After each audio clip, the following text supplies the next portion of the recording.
Yeah, thank you.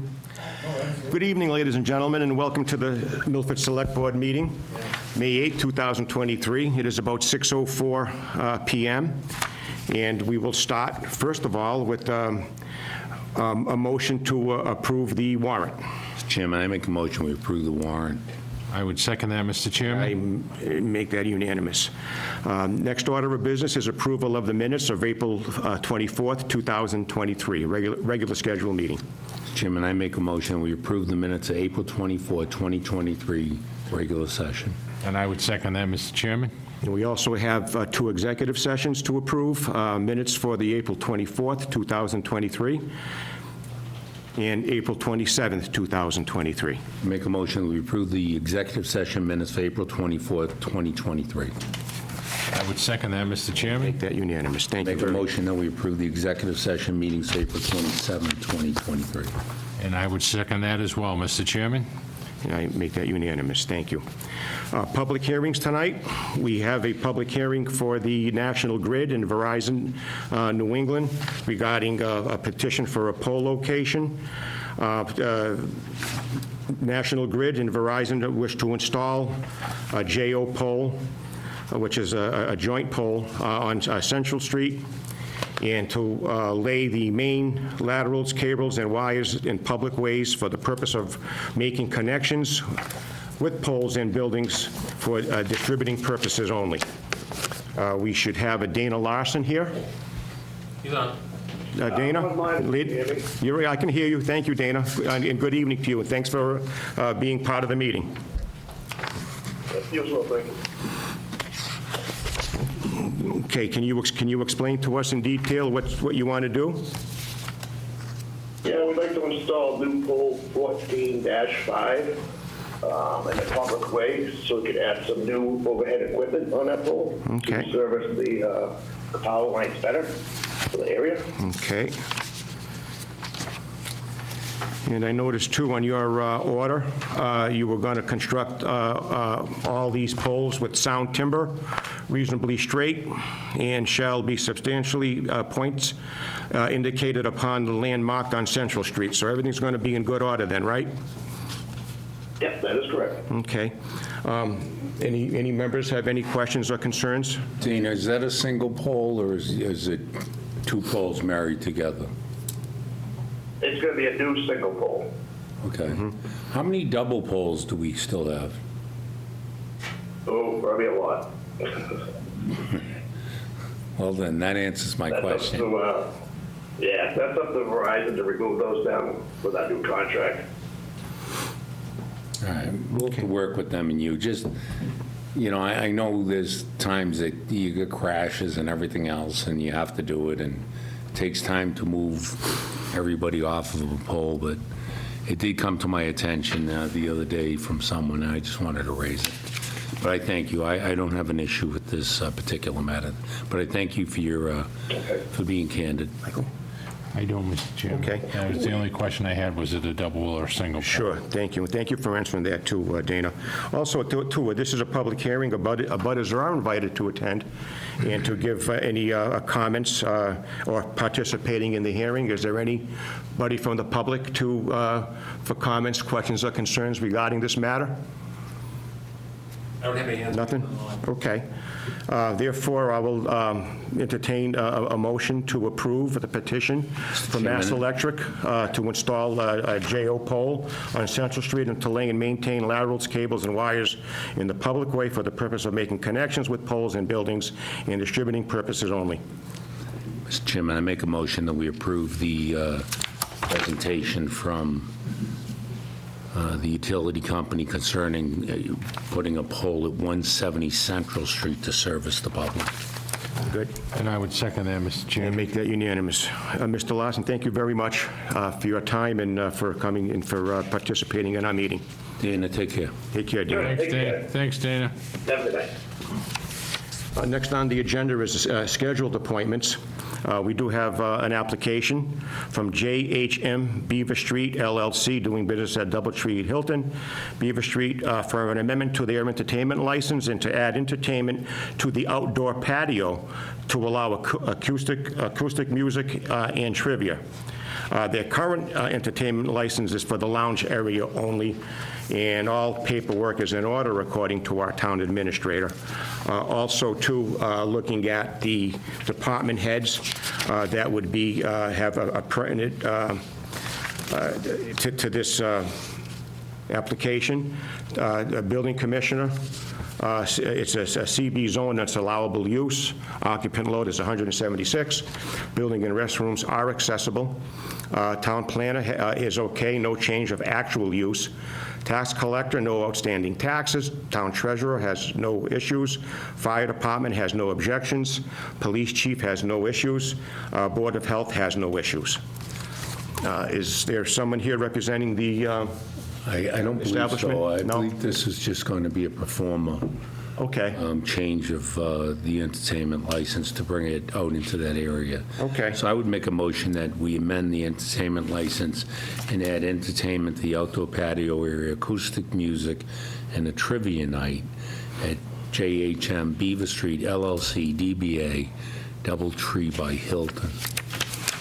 Motion was made to amend the entertainment license as Selectman O'Loughlin just described. Do I have a second? I would second that, Mr. Chairman. And I make that unanimous as well. Very good.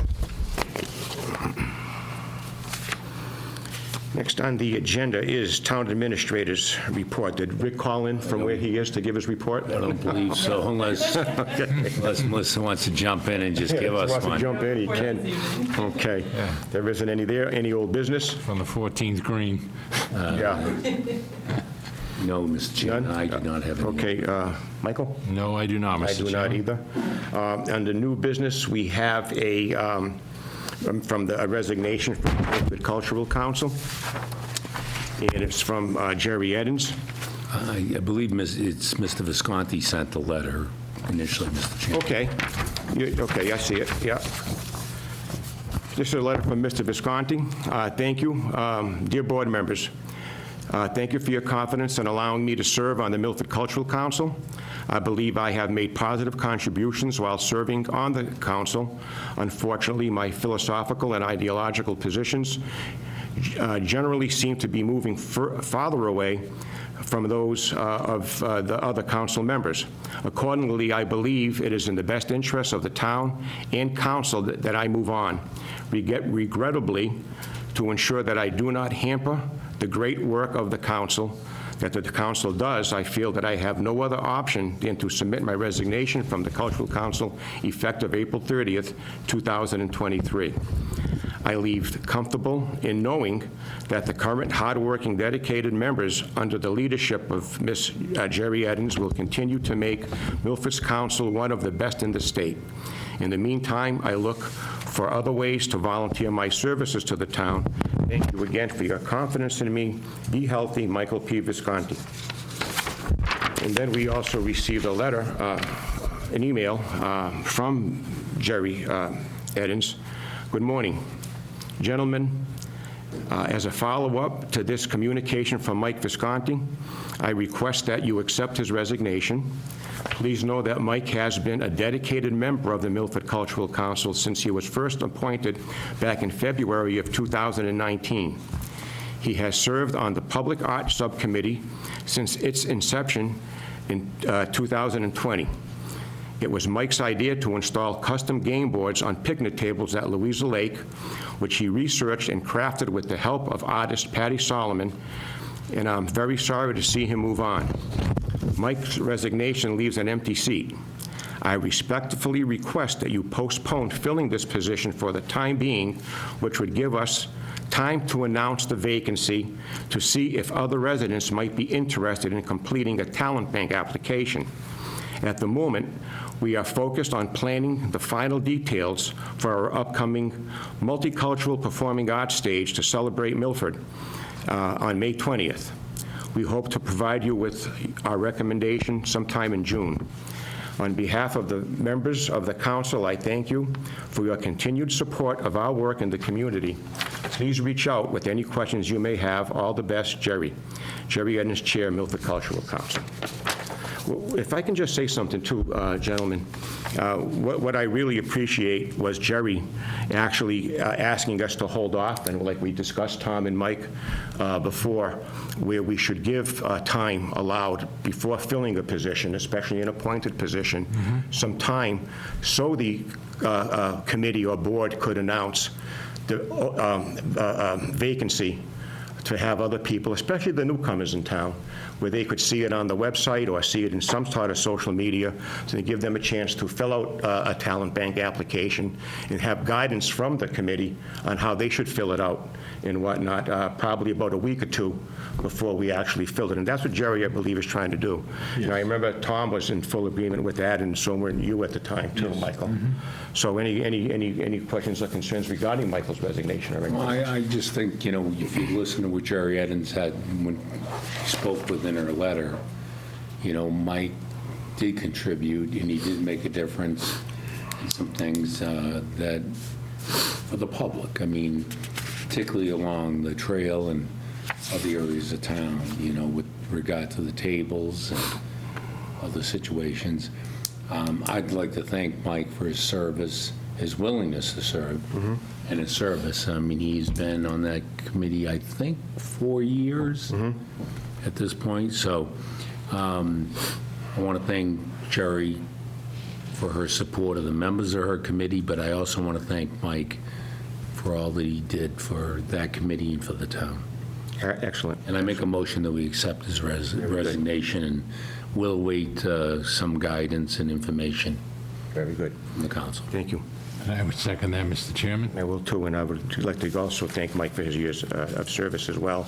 And he He's a said he wasn't, dedicated town meeting member as well. you're right, he was a very dedicated member on this committee too, and did what he had to do, which is, we really appreciate it. And perhaps even a letter of appreciation Yeah, and please. thank you for his service too, okay? Well deserved. Thank you very much. Next on the agenda is the 4th of July Parade Committee. An application from the 4th of July Parade Committee to permit it to obstruct to hold the annual 4th of July celebration parade on July 4th, 2023. According to the application, the parade will start at Veterans Memorial Drive, Route 109 Medway Road, travel east to Main Street, Route 16, to the intersection of Congress Street at Veterans Memorial Drive. I'm sorry, I read the wrong line. At the intersection of Congress Street and South Main Street, and to Draper Memorial Park. It's a lot of walking. But anyway, that's a parade that we have every year that we had in the recent past, and it's a great group of individuals that run this committee, and like I said, they're hard work throughout the year. It's not just they work throughout the year for the enjoyment of the residents to enjoy this parade and both the residents and their guests. Do I have any comments, concerns, or a motion?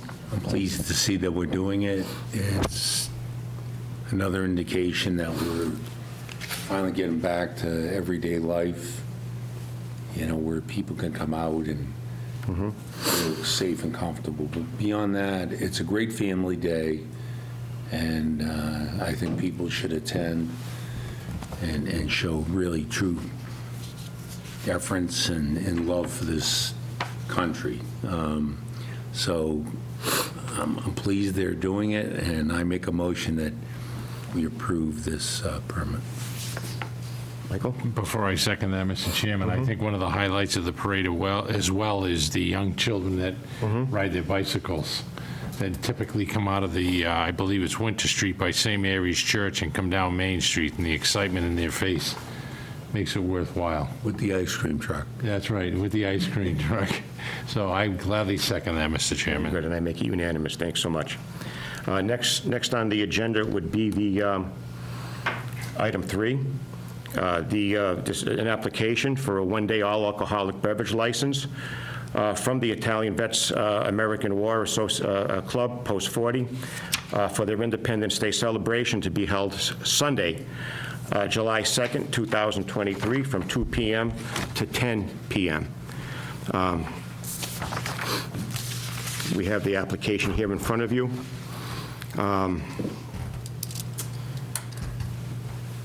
They expect about 100 people or so, plus.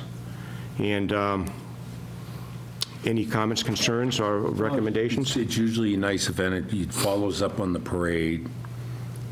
Some people that, that's when they come out to see the parade, but it follows up on the parade and just another part of the celebration. The only thing I would do, as I always do with these permits, Mr. Chairman, is when we look at liquor licenses, it's always an hour before to set up and an hour after to shut down. Right. So, yes, you have to stop selling at 10, but people have a right to be on the premises until 11 because you don't want people just trying to down a drink or whatever the case may be and walk off the property Right. without being assessed by the staff there. So I would make a motion that we approve this permit Sunday, July 2nd, and that the hours be 1 p.m. to 11 p.m. Okay, a motion's been made to accept the application, to approve the application, but also change the hours from, instead of 2 p.m., 1 p.m., and instead of ending at 10 p.m., it'll end at 11 p.m. Right, they stop serving at 10. At 10 p.m., exactly. 1 hour, 1 hour to get, 1 hour to clean people up. vacate the premises. 1 hour to leave. And I would second that, Mr. Chairman. Good, thank you very much. Next on the agenda is the, another application for a one-day all-alcoholic beverage license from the Italian Vets War Post 40 as part of the Mickey Ward Charity Bike Run for a cookout to be held on Saturday, September 9th, 2023, from 8 a.m. to 10 p.m., and that would be held in the parking lot. And again, they expect 100 people or so. And again, this Mickey Ward Charities, from what I remember, provides financial assistance to children and families that need help along the way to improve their quality of life. That's what Mickey Ward did when he left boxing, and he's still doing it today, which I think is fantastic. Do I have a motion? I would leave the early hour at 8 a.m. because I don't want people sleeping over in tents. So 8 a.m. And I would go to 11 a.m. Just to make sure that they get, I'm quite sure they'll this year receive a greater number of motorcycle riders than they have in the past couple of years. So Right. my recommendation is 8 a.m. to 11 a.m., Mr. Chairman. Sure. Motion has been made to accept the application from 8 a.m. To 10 p.m. 11 a.m., sir. I'm sorry, 11 a.m. 8 a.m. to 11 p.m. But 10 a.m. is when they would stop serving. Oh, they're coming back, right? Yes. 11 p.m., excuse me, I apologize. No problem. Because I know they do the bike run and they end up back there and they do a cookout and... I would second that, Mr. Chairman. And that's accepted, too. Next on the agenda is another application to obstruct. This application is by the Milford Veterans Department for a permit to obstruct for their Memorial Day Parade on Monday, May 29, 2023, which will begin at 9:30 a.m. The assembly of the visions will be at the Veterans Memorial Drive, which is besides the International House of Pancakes restaurant. The parade will then proceed to Calzone Memorial Park for a brief ceremony and continue up Main Street to Draper Park for the speaking ceremony. Any questions or concerns regarding this application? None whatsoever. None. Okay, it's a parade that we've been having for years and years, and it's been excellent. Michael, I have no questions. questions? All in favor? No. Make a motion that we approve the presentation from the Veterans agent, John Pilo. Good. And I would gladly second that, Right, Mr. make that Chairman. unanimous. Thank you very much. Next on the agenda would be F6, Milford Veterans Advisory Council, another resignation. To the Town of Milford Select Board, I, Jason C. Mack, am officially resigning from the Milford Veterans Advisory Council effective May 10th, 2023. I appreciate the opportunity to serve as a member of the council over the past year. Thank you, Jason Mack. I believe Mr. Mack was a Marine veteran, and like I said, if he has other things to do, which I'm sure he does, he was, I'm sure, a very good member for this council. and we hate to see him go. Tom? I agree. Those are the most committed people to all the veterans, so I would make a motion, we accept the resignation, that we send him a kind letter to express our gratitude on behalf of not only the board, but the community as a whole and the veterans of this community. Sure. Very good. Michael? And I would second that, Mr. Chairman. Thank you. Thank you.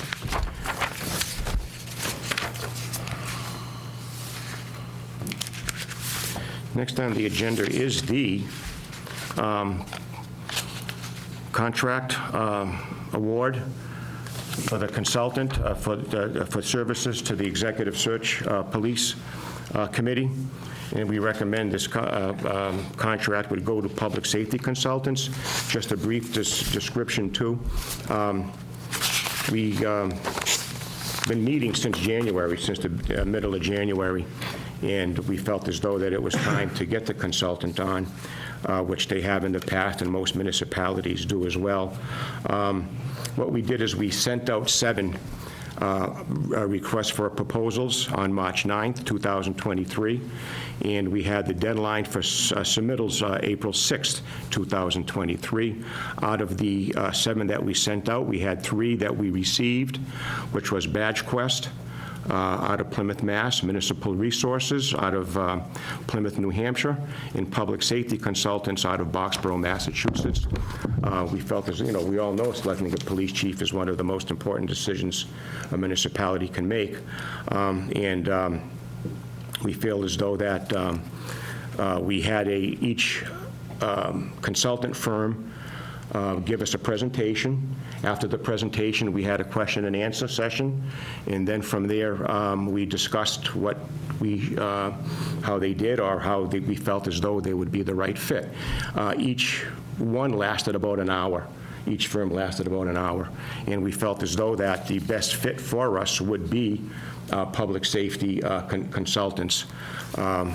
Just to give you an idea, I have some information on them. They have 18 years of consulting experience. They have provided service for over 180 communities in Massachusetts, conducted over 400 assessment centers, and over 70 police chief searches. They also indicated, all 3 indicated too, that there's either is or very soon going to be about 160 police chief vacancies. Based on those that are retiring, those that are just really found it very difficult in today's day and age to be a police chief.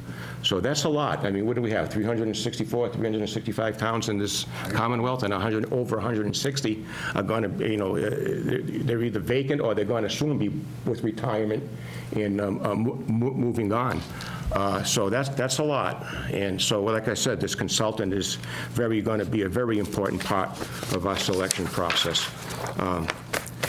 So again, should we, any comments or concerns? Tom? I know all 3 companies, but I'll say that the low bidder, as far as the capabilities, they presently provide the examination for Milford police officers. Yes, they do. As well as the examination and assessment center for Milford sergeants. So they're very familiar with the community.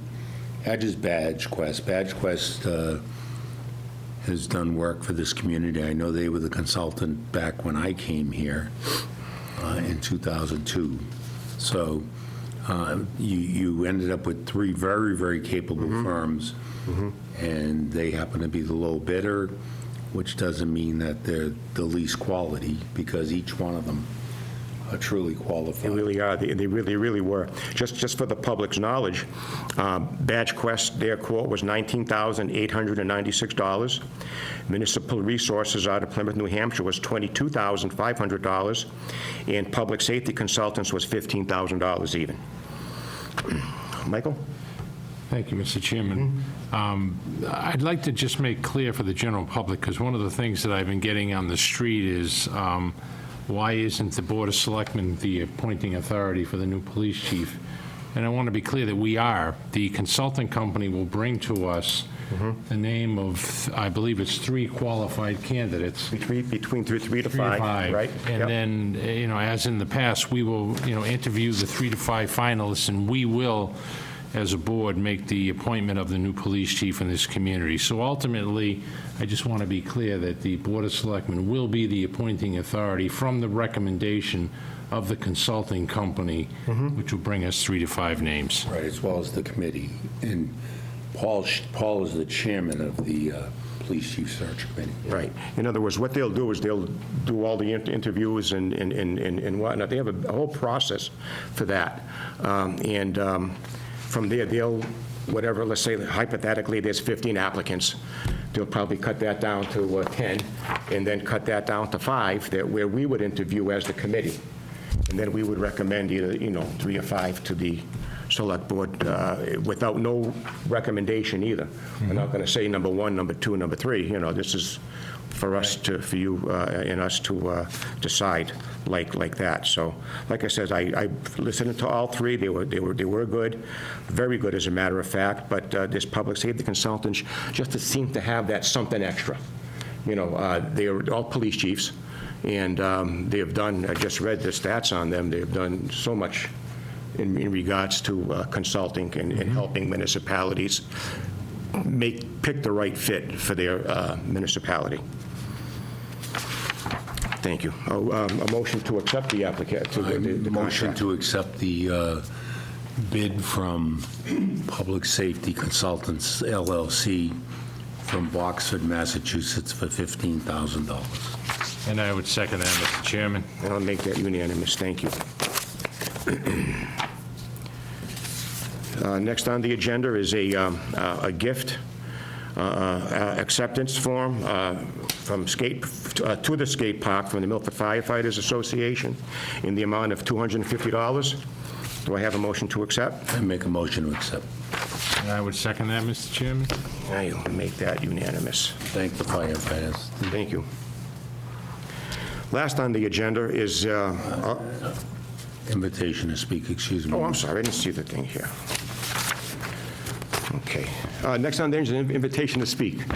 Anybody have ready to speak? No? Okay. No invitation to speak. Okay. The next is correspondence, and we do have a letter addressed to us from the Milford Planning Board. And I'll just read the letter that was addressed to us as opposed to the one that was addressed to the Finance Committee as well. Dear Chairman Mazzucchelli, the Planning Board is seeking your support in preparing an update of the 2003 Comprehensive Plan. We are hoping to submit a funding article to be placed on the fall special town meeting warrant.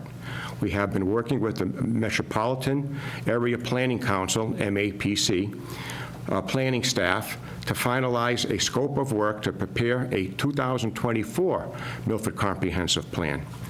MAPC should be able to begin work in the fall of this year, with the majority of the work to occur throughout the calendar year of 2024. The current cost estimate is about $170,000 with a technical assistance program grant through MAPC likely to be available that would reduce the overall cost to as much as $50,000 to $60,000. The town planner and I are scheduled to meet with the Finance Committee Capital Subcommittee on May 10th, 2023 to discuss the funding options. Attached, please find correspondence and materials that we provided to the subcommittee. The town planner and I would be very happy to discuss this proposal with you further. Your assistance in this matter is greatly appreciated. Again, this is a very important document. The comprehensive plan is one of the most important tools that a municipality can have for land use, municipal planning, various things. I mean, it's a very important document. It's a guide to public and private decisions about the physical development of our community.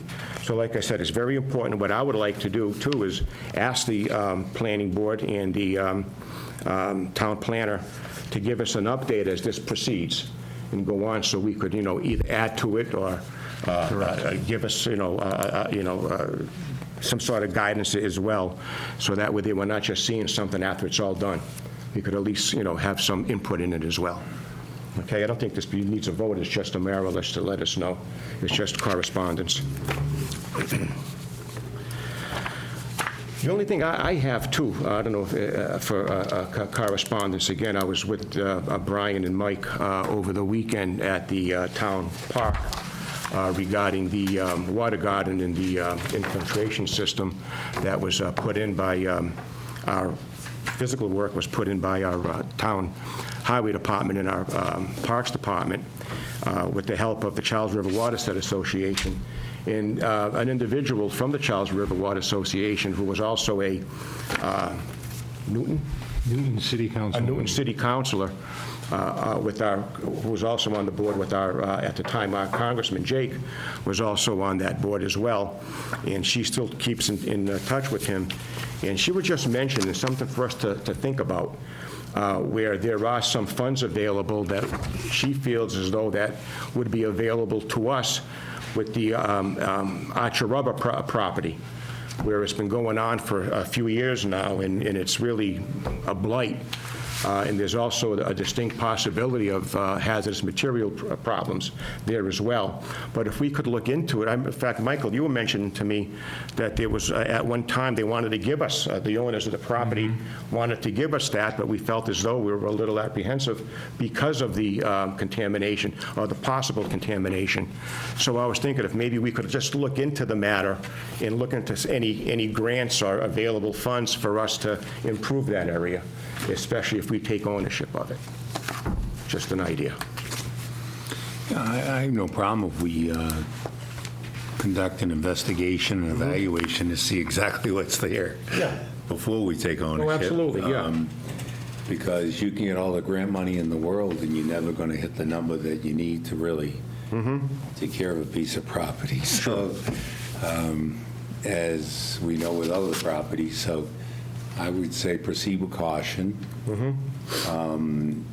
If someone wants to work with us and the landowner to determine how much of that parcel is clean and would it be valuable to the community, I'm all in. Otherwise, if it's I have to take possession and I own it, meaning the community, and then I get these grant funds to figure out how to remedy, I think it's like diving into a swimming pool. Oh, yeah, no, we'd definitely You be don't know doing the if there's water 21E. there, you know? Yeah, no, we'd definitely be doing the 21E before we even think about that. So But- that's the only thing that's Yeah. frightening for me. Given where it's situated, there are some municipal interests that may be there. There was time when we talked about building or having a park and recreation facility right next to the highway, and at some point if down the road, people elect to bring the two departments together. It's just a matter of the equipment's there in any event.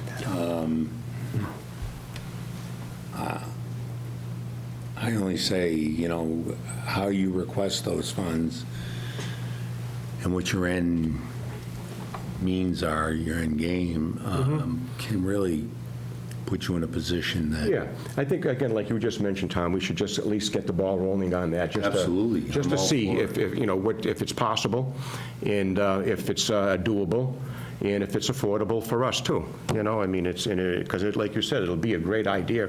Mike was mentioning the same thing. For a park or some sort of recreation in that area, it'll definitely improve it 100%.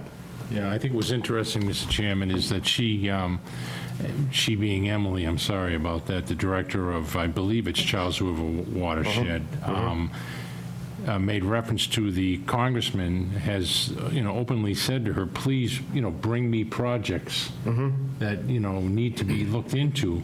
There is a lot of funding, a lot of grant money available for these projects. And so she's actively pursuing in different communities, Milford being one of them, and she was very interested in looking into the Archer Rubber site.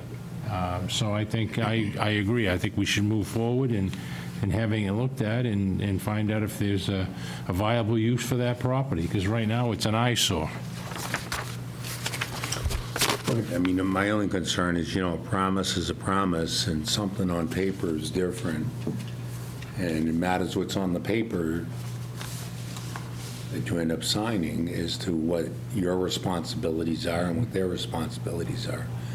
So you end up buying a piece of really land that has contamination. You don't know the level yet. No. And the next thing you know, you're into it 10 times what you thought, and no discredit to the congressman or anyone else.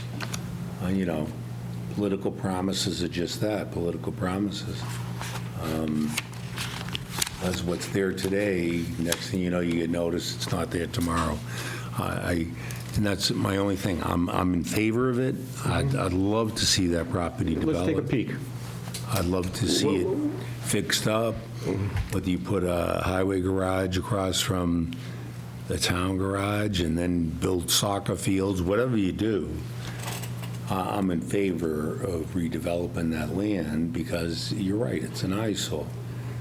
One of the, Mr. Chairman, if I could just Yeah, maybe sure. give you a little bit of light on that. So the Yes. Charles River Watershed Association, they have been interested in that particular parcel, really because it's right at the waterway. Right. So the funding that she was talking about was a federal earmark, which the congressman gets every budget, similar to what I get at the state Sure. level. And there was a very tight time frame on that. She had approached the highway surveyor about getting an earmark. They were midway into putting together an application for the congressman, and I had to point out to the highway surveyor, we can't do this, the town does not own this land. You can't do that unless it's through the landowner. So it was totally inappropriate for a federal earmark at this time. And the congressman is always looking for projects. I've given him the project on Route 109, Beaver Street, and that's something that, we've talked about. But if that kind of a project is at any chance of going anywhere, the town can't do anything until it reaches out to the landowner. Right. Has some sort of memorandum of understanding. I don't know where that goes, because when you're talking about doing the kind of analysis that I think you would need to do, I don't know what landowner would allow you to do that, because once you Open it start up. digging up things and looking up things, the landowner's responsible. sure he is, yeah. But, Yep. I think, on a preliminary basis, we could reach out and, talk to the landowner, see what their plans are for the property, that kind of thing. But she wasn't really, people say grant money, it was not grant money, it was federal earmarks. Yeah, for the budget. and like I said, Brian, it'll be good, just to, like you said, just to feel it out. But I think it is, and I told Scott, I said, step one is to reach out to the landowner. Exactly, What yeah. are their plans? Where are you at on this thing? Exactly, because it's been, whether he does it or whether we do it or whatever, Yeah. it's been going on for quite some time now with no improvement at all. One of the areas I want to bring up that we turned a sow's ear into a silk purse was the Plains Park. That was our landfill. That was our landfill for 20-some-odd years. I mean, everybody dumped there, from residents to factories. We had Archer Rubber, we had Benjamin Moore, we had the shoe companies, and everybody dumped there. And I think they even brought it up at that event on Saturday about how, and then we made that into a parks, and that was land that was a dump. I mean, as of contamination, it was contamination with a capital C. I mean, everything was there. And it was bordering a tributary to the Charles River, the Cedar Swamp Pond. And we fixed that up. But then again, like we said, Brian, we owned it. I mean, it's not that we... Huge difference. It was totally different. But I'm trying to say, I mean, things can happen if... like I said, the first thing to do was to feel it out, see what the landlord's doing, see what he wants to do with it.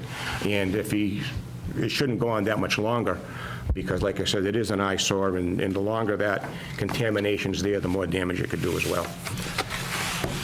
Anyway, anybody else? No, my only caution was, it's very much like buying a house. If you don't have it inspected, you don't know what issues are there, then you own every one of them once you buy the house. And that's the bottom line. So you open, as our counsel indicated, you open the can of worms, and you're expecting something different than worms, and you get worms. So it's, I say, let's talk to the landowner, see what their interest is. And they may not want you digging, they may not want you finding issues at this stage, because they may not have the funds that are going to protect their financial interests at this stage. And that's, you know, if we start to say to them, well, we're going to get this funding, keep in mind, again, earmarks are generally one, I've only seen them go 3 years, 1 to 3 years, and then that's it. The example I'll give you, a very small place, Gibbs Gas Station. How long did it sit there? Because of contamination. And even us wanting to move a traffic light, and the answer from town council then, Gerald Moody, was no, you're not moving the traffic light onto that property, so we own a piece of it. And that's really what it boils down to. So I'm in favor of it. I think we have to have the right people, town council and others, proceed with caution. Let's take a look at it, see where the owner of the property is, along with people that understand what might be there. And I understand the Charles River watershed, because Brian Murray's right. It sits right on top of them. It goes under them, and right there. So that's all, Mr. Chairman. Good, I'm glad. As long as there's something going, and like I said, whether it becomes to fruition or not, as long as we try. Right? That's right. Get an A for effort. So I'm all in favor. That's for sure. All in favor, too. Yep. If not, entertain a motion to adjourn. I make a motion that we adjourn, Mr. Chairman. And I would second that, Mr. Chairman. Unanimous. We do not have executive session. No executive session. We will not be returning. Good night, ladies and gentlemen, and thank you for tuning in.